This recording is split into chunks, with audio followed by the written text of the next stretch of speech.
Hey everybody, today we are going to be watching one of my favorite movies to watch during the month of March, and that is 1993's The Fugitive.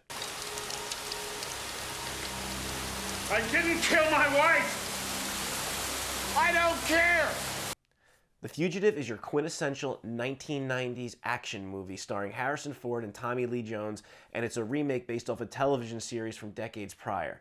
Now, this movie is iconic. This movie has quotes, this movie has scenes we remember, because when 1993, when this came out, the action scenes in this movie were really heavy and really state-of-the-art, whether it's the bus scene with the train, jumping off of the dam, you name it, this movie has it all. And you got Harrison Ford and Tommy Lee Jones. What's better than that? Stop that man! He's a U.S. Marshal! Let him go!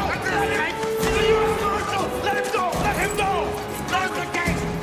The movie focuses on Dr. Richard Kimball, who is falsely accused of killing his wife, and early on, we hit the beats of the trial, we hit the beats of the interrogation scene, we hit the beats of kind of what happened, and when Richard Kimball is basically booked and sent to prison, Book him. and on his way to the prison, other inmates stage a breakout, which basically turns into a chaotic crash.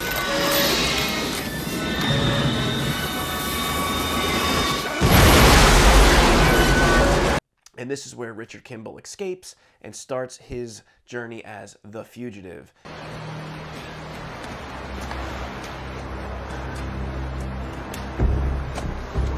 I mean, even from the beginning in this movie, you have the 90s credits, you have the 90s score.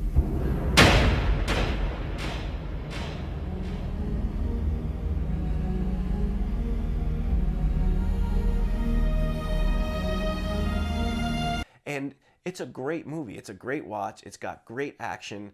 It's got great characters. Every character from the assistants to Joe Pantoliano. I mean, it goes on and on and on how wonderful and iconic and timeless this movie is. Like I said, I watch this movie every year around March because it does take place during this time period. And we see later on the film where he's in the middle of a St. Patrick's Day parade in Chicago, I think, because it does take place in Illinois. This movie has become a St. Patrick's Day time favorite of mine.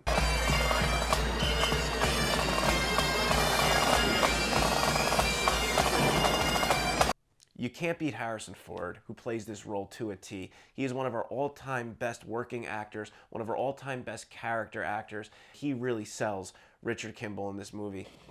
You saying that I crushed her skull and that I shot her? How dare you? There's a constant beat that's going on, a boom boom. The score intertwines itself throughout the movie. It keeps the pace going.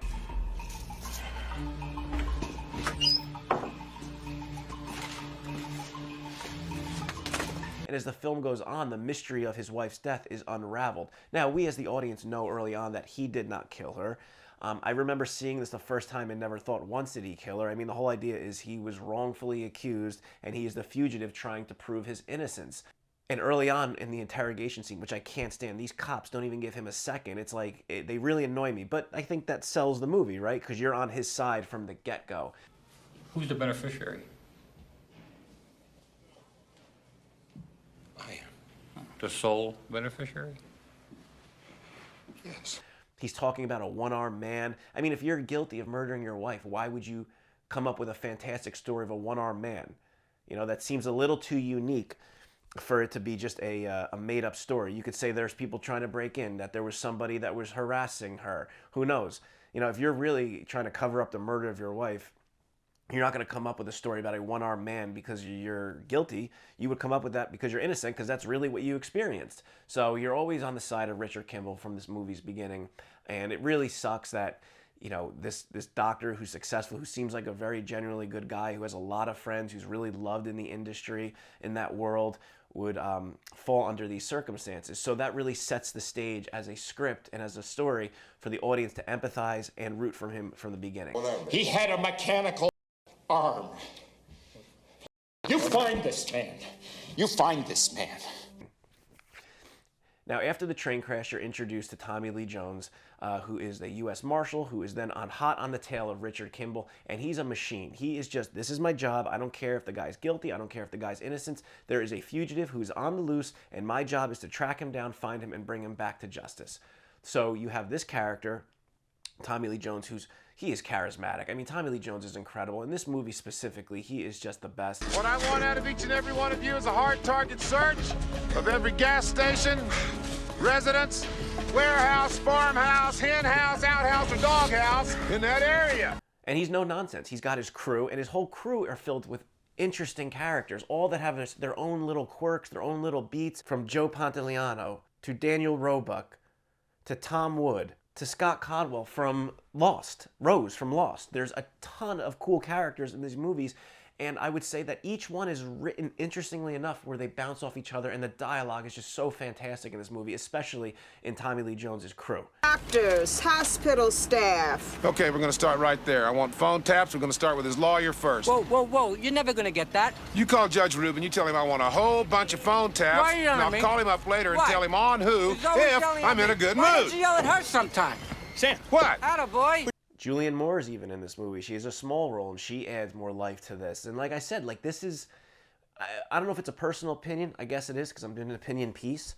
But movies back then, or movies, there was a time when films, I just feel like they had better quality people and better quality scripts, and they took their time. I mean, maybe it's just because I'm older and, you know, get off my lawn. But, you know, you can't argue that in the 90s, specifically this year, 1993, when this movie came out, the amount of films, quality films and quality stuff is just incomparable. I mean, just check out this list.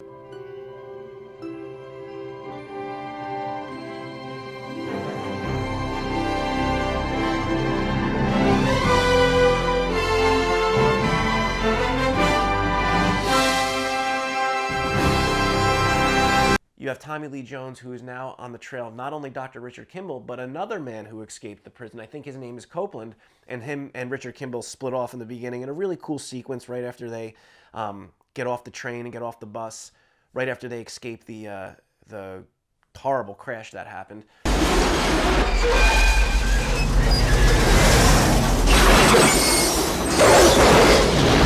And it's interesting because Dr. Richard Kimball, who is more or less innocent, obviously, kind of tells this real criminal, Hey, Copeland. Be good.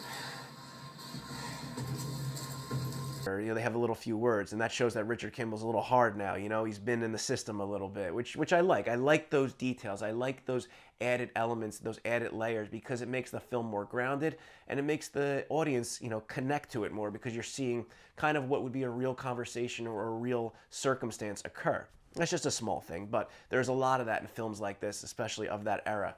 Well written, and they took their time. A lot of movies now, they don't take their time. They rush stuff out. They rush content out. They don't think. They don't try to prepare it. Back then, they cooked.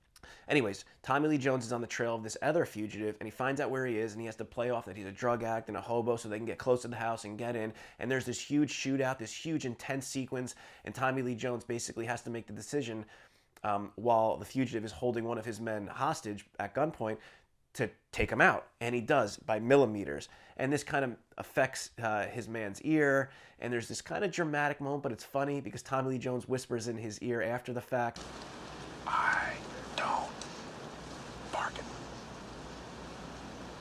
You hear that? again, as much of this movie is Richard Kimball's, Harrison Ford's, it's also Tommy Lee Jones's. You're with him on the journey tracking this down, and those two parallels kind of converge because Tommy Lee Jones's character and his crew, you know, as much as he doesn't want to get involved in the logistics or the case or who's right or who's wrong or who's innocent or who's guilty, he basically gets pulled into the fact that now they are starting to uncover things that may be corroborating Richard Kimball's story. You know, him going to the prosthetic arm place at the hospital, him investigating something. They're starting to realize that this man isn't just on the run from us, he's out to prove his innocence. And this makes the movie more complex and adds a lot of different wheels. Then later on, it turns out that one of Richard Kimball's best friends is a doctor who set him up to be killed because of a drug that was being developed.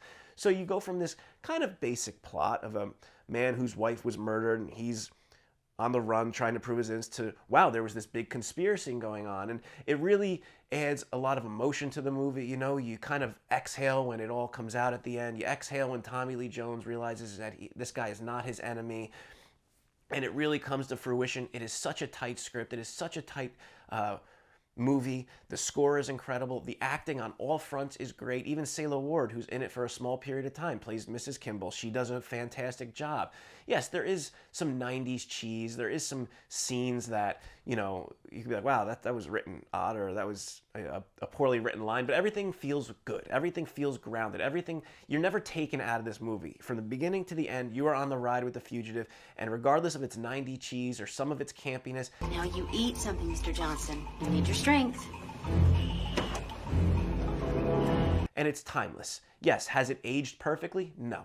Most movies don't. It's very rare you get that. And ones that don't age at all, they're masterpieces. But I can go back and rewatch this movie once a year and enjoy it from start to finish, and I can appreciate true acting abilities. The director of this movie was Andrew Davis, who's done a lot of movies in the 90s with Harrison Ford, like a lot of the Patriot Games, those types of movies. So you get a lot of that. You get that feel, you know? Is it a masterful movie? Are the shots incredible?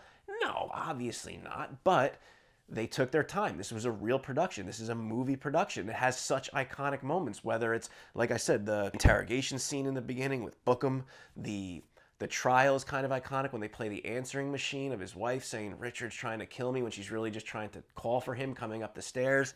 The train sequence, we've never seen anything like that before. I remember seeing this in theaters, and, you know, he's trying to get out of the bus and the train hits it, and then he's running down, but he's shackled, and he can't, I mean, it's kind of funny the way he runs, but it's intense, and for the time, it was really intense, and then the train flows right at your face, and it's just, whoa, what an action scene. Later on, when he's in the sewers and he's running from Tommy Lee Jones and the crew, and he basically, you know, he's at the edge, he's at the brink, and he says, I didn't kill my wife, and Tommy Lee Jones says, I don't care, and what does he do? He jumps out and hoping to survive. Get out on your knees! Right now!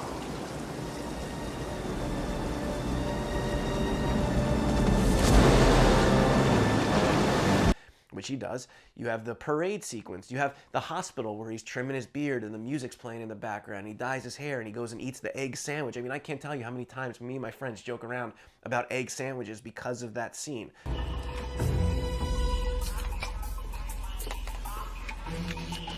When he confronts the other doctor at the end on stage, it's awkward, it's intense, it's all coming to the climax at that point. You changed the samples, didn't you, huh? You switched the samples after Lentz died. You should let...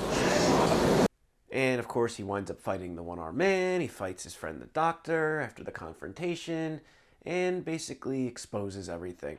So I would say if you haven't seen The Fugitive, please, by all means, go check it out. It's such a fun watch. It really captures March, which is winter's kind of ending, but it's still cold, it's still miserable, but there's still spring on the horizon. It has a happy ending. Unfortunately, yes, his wife passed away, and he did go through all this, but he is exonerated. He is found to be innocent, we assume, at the end, after Tommy Lee Jones basically tells him, They killed my wife. I know it, Richard. I know it. But it's over now. and they drive off together, and who knows, that could be a start of a friendship.